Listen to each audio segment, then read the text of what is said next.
Boa noite, amados irmãos. Desejamos que a graça e a paz de nosso Senhor Jesus Cristo esteja tomando conta dos nossos corações.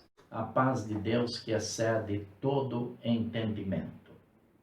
Nós estaremos meditando na bendita palavra do Senhor nosso Deus, com base no livro de 2 Reis, capítulo 5. O título do texto é: Naamã é curado da lepra. E Naamã, chefe do exército do rei da Síria, era um grande homem diante do seu senhor e de muito respeito, porque por ele o Senhor dera livramento aos sírios, e era este varão homem valoroso, porém leproso. E saíram tropas da Síria e da terra de Israel, e levaram presa uma menina que ficou ao serviço da mulher de Naamã. E disse esta à sua senhora: ante o meu senhor estivesse diante do profeta que está em Samaria, ele o restauraria da sua lepra. Versos 9 a 14. Veio, pois, Naamã com seus cavalos e com o seu carro, e parou à porta da casa de Eliseu. Então Eliseu lhe mandou um mensageiro, dizendo: vai e lava-te 7 vezes no Jordão, e a tua carne te tornará, e ficarás purificado. Porém Naamã muito se indignou, e se foi, dizendo: eis que eu dizia comigo: certamente ele sairá, pôr-se-á em pé, e invocará o nome do Senhor seu Deus, e passará a sua mão sobre o lugar, e restaurará o leproso. Não são porventura Abana e Farpar, rios de Damasco, melhores do que todas as águas de Israel? Não poderia eu lavar-me neles e ficar purificado? E voltou-se e se foi com indignação. Então chegaram-se a ele os seus servos e lhe falaram e disseram: meu pai, se o profeta te disser alguma grande coisa, porventura não a farias? Quanto mais dizendo-te ele: lava-te e ficarás purificado. Então desceu e mergulhou no Jordão 7 vezes, conforme a palavra do homem de Deus, e a sua carne tornou-se como a carne de um menino, e ficou purificado. Amém? Que Deus esteja abençoando esta palavra em nossos corações. Bênçãos, uma questão de obediência. São múltiplas as lições que nós podemos tirar deste texto bíblico, desta palavra abençoada. A lepra é, na Bíblia, considerada ou simbolizada como o pecado. É uma enfermidade que contagia, que isola, que causa dor e causa destruição. Hoje, para a glória de Deus e para o nosso bem, o bem da humanidade, é uma enfermidade que tem cura. Mas nós vamos meditar nesta história, tendo como simbologia a lepra e o pecado. A Bíblia diz que todos pecaram e separados estão da glória de Deus. O homem do texto, o personagem do texto, o Naamã, a Bíblia diz que ele era uma pessoa importante, era um homem valoroso, chefe do exército. Outra tradução diz capitão do exército. Valoroso, respeitado, um homem que através dele, das suas estratégias de guerra, ele trouxe vitórias importantes para a Síria. Embora com tantas qualidades, a Bíblia termina o versículo 3 dizendo, porém, leproso. O que aprendemos? Aprendemos que a nossa condição social, a nossa condição econômica, nossa condição intelectual, nosso nível acadêmico, ou o que fazemos, não serve de imunidade contra o pecado. Somos pecadores, independente, como eu já disse, daquilo que cursamos, daquilo que temos como profissão, da nossa importância social, nosso nível econômico. Todos nós, a Bíblia diz, somos pecadores. Mas Naamã, informado do profeta Eliseu, o homem de Deus que havia lá em Samaria, ele procurou o homem de Deus, ele procurou a pessoa certa, ele ouviu o que deveria fazer, ele saiu da casa de Eliseu bem informado. E era agora só uma questão de obediência, de consideração ao conselho do profeta.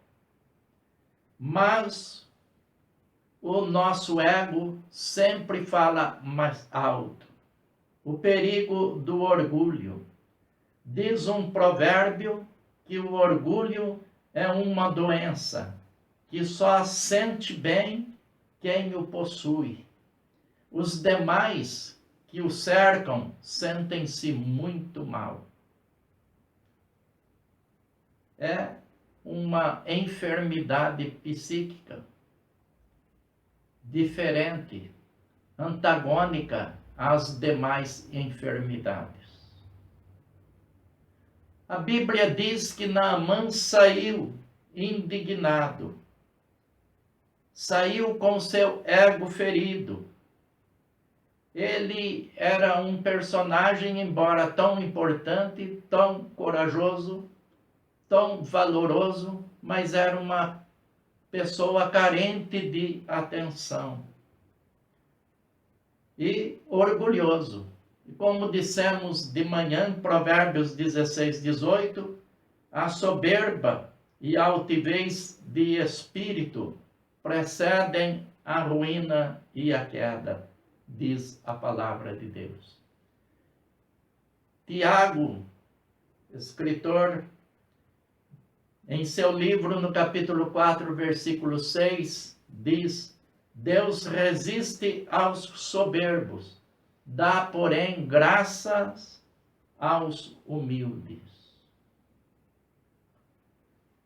Nossos conceitos não substituem aquilo que Deus tem determinado. Geralmente agimos como Naamã. Ele disse que os rios Abana e Farpar e as águas de Damasco eram melhores que as águas de Israel. Mas a bênção ou as bênçãos não estavam nas águas de Damasco, mas estavam nas águas do Jordão. A bênção, o benefício, a cura, o milagre estava no Jordão. Ou melhor dizendo, Deus operaria o milagre, mas através da obediência dele à orientação do profeta. Muitas pessoas perdem as bênçãos de Deus em suas vidas e perdem também o privilégio da salvação, porque acham que o Evangelho é algo muito simples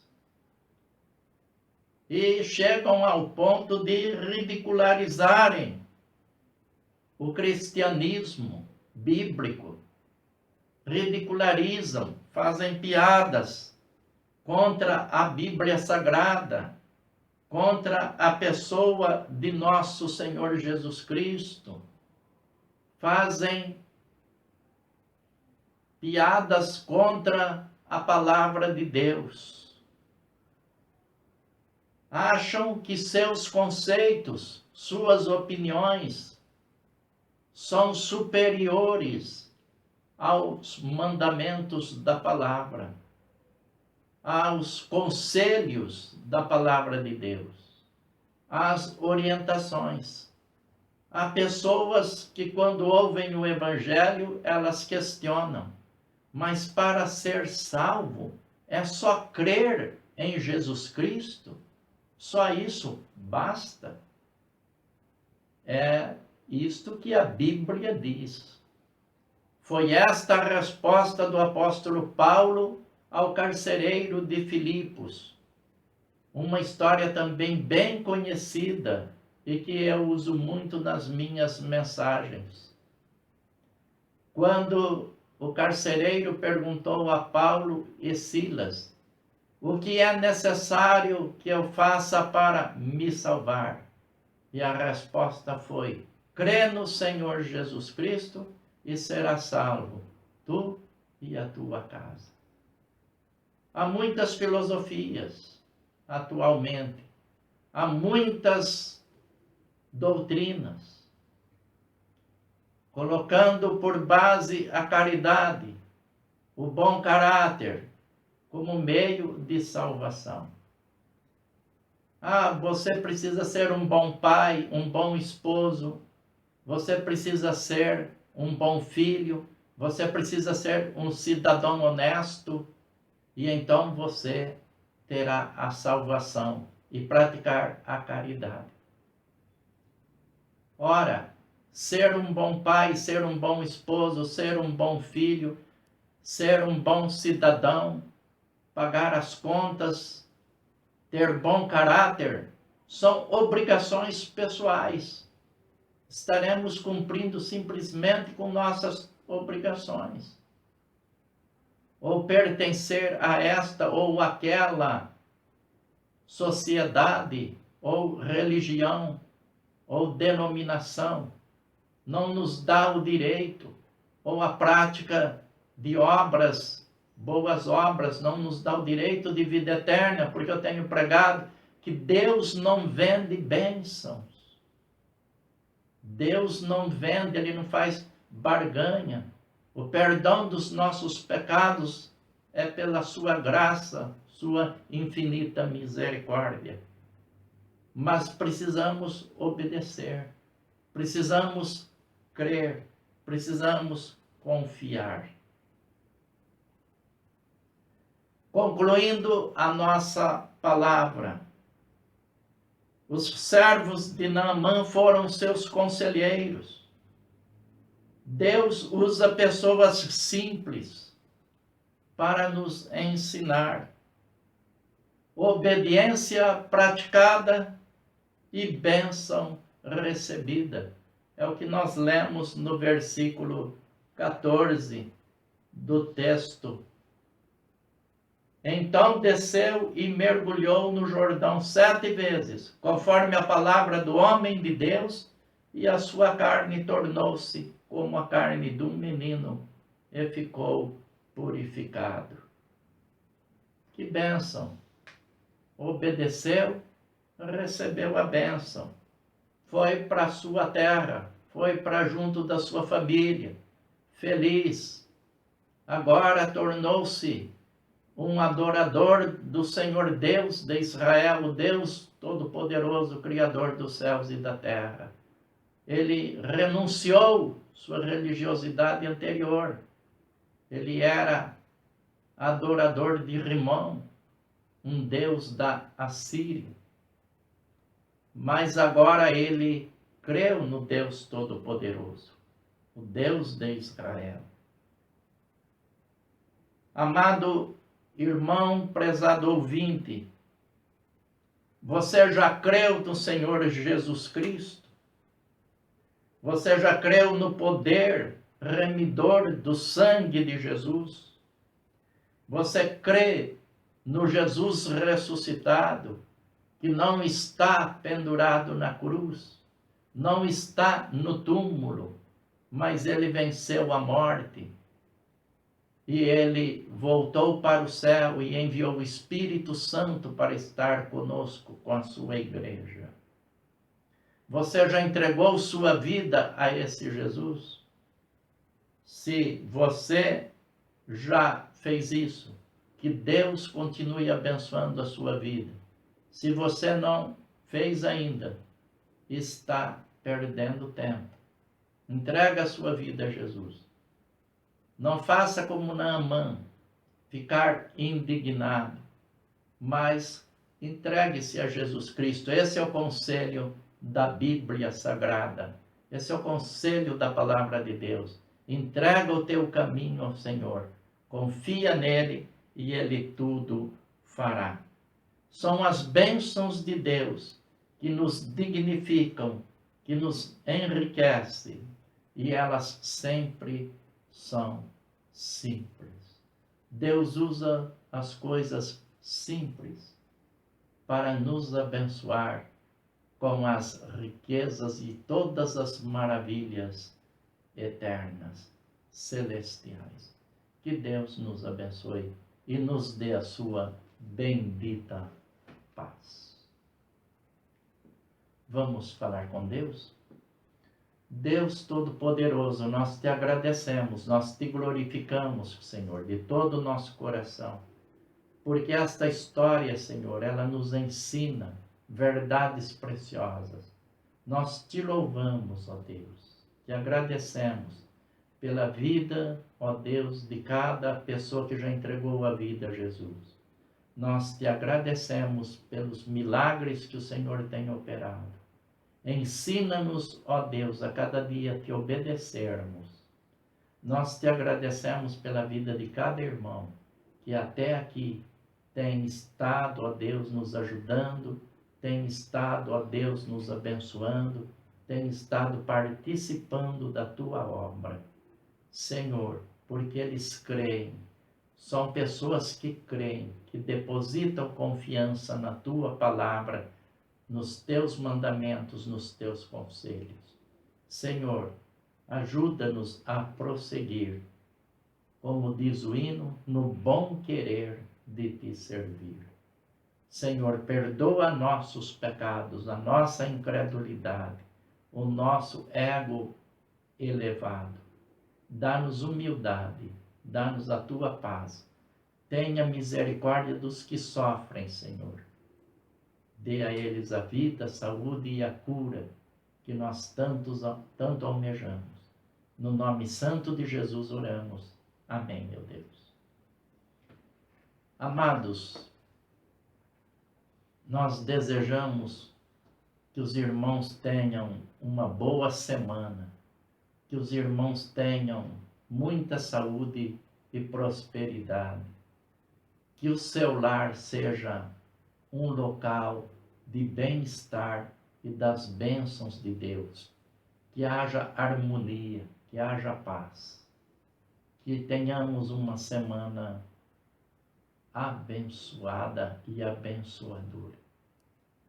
Eu quero ainda deixar uma palavra de informação para os queridos irmãos. Há alguns dias eu não participei da reunião mas eu fui informado por alguns pastores que participaram de uma reunião que foi convocada pela fiscalização de postura e também pela vigilância sanitária da nossa cidade, que autorizou, é lógico, com restrições, as reuniões agora nas igrejas, de todas as denominações. Algumas igrejas na nossa cidade já estavam se reunindo, seguindo algumas orientações. Mas eu estive já reunindo a diretoria da igreja e já estou informado de todas as orientações, tudo o que será necessário para que a nossa igreja possa voltar às reuniões. Eu quero dizer aos amados irmãos que há muita coisa para fazer.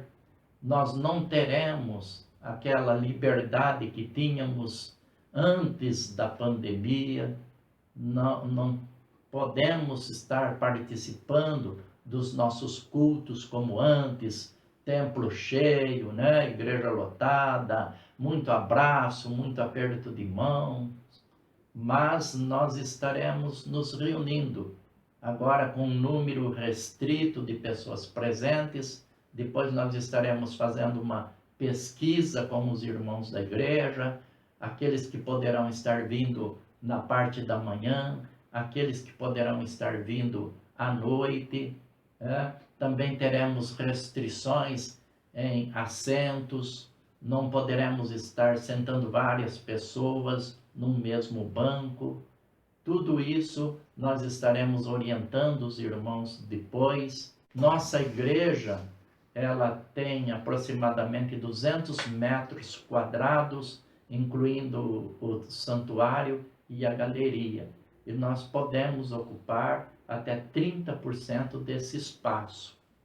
Então, nós poderemos estar colocando no máximo no santuário, aí umas 35, 40 pessoas, e na galeria mais alguns irmãos. E todos com máscara, com muito álcool gel, com muita higienização.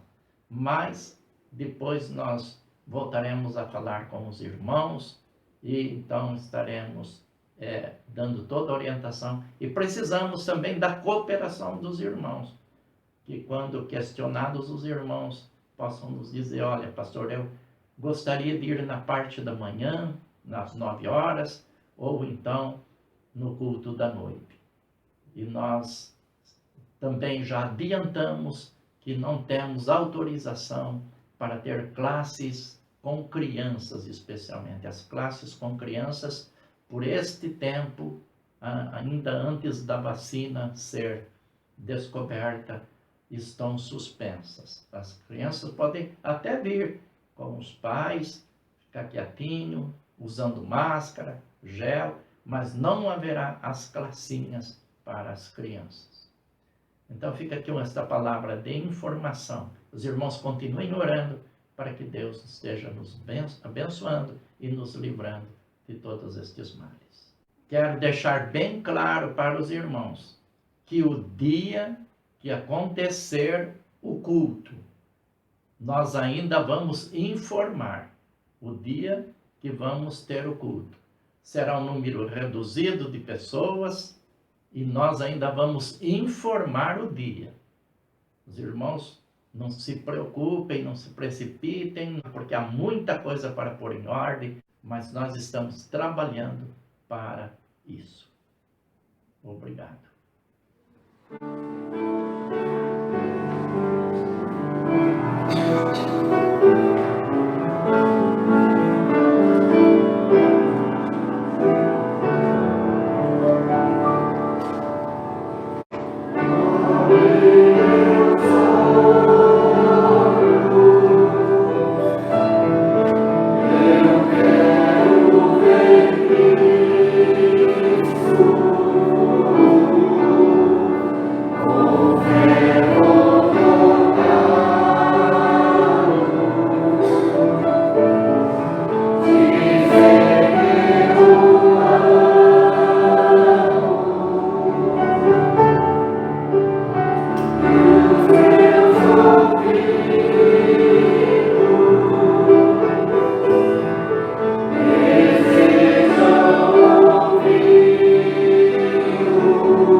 eu quero